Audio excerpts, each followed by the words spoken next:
کتنے رنگ ہیں حضرت.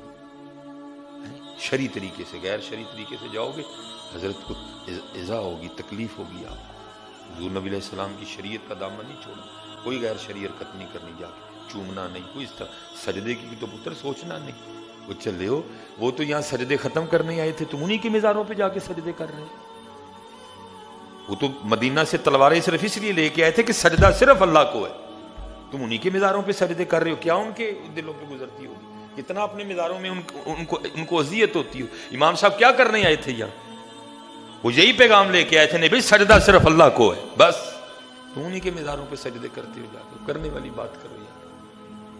کچھ سوچنا بھی نہیں اس طرح کا ہو. قرآن شریف پڑھو، حضرت اس کا ثواب دے اور حضرت کے توسل سے دعا کرو اللہ کو. سجدہ سوچنا بھی نہ. وہ سجدے ختم کرنے آئے تھے، وہ سجدے ختم. وہ کہ نہیں، سجدہ صرف ایک ذات کو ہے اور اس ذات کا نام ہے اللہ. حضور نبی علیہ السلام فرما رہے ہیں، آپ فرماتے ہیں صحابہ بھائی محبت تھی نا، عرض کی محبوب جی چاہتا ہے آپ کو سجدہ کریں. آپ نے فرمایا میرے صحابہ اگر اللہ کی ذات کے علاوہ کسی کو سجدہ جائز ہوتا تو میں بیوی کو حکم دیتا کہ وہ اپنے خاوند کو سجدہ کرے. حضور نے صحابہ کو اجازت نہیں دی سجدہ کرنے. تم کون ہوتے ہو مزاروں پہ سجدے کرنے والے؟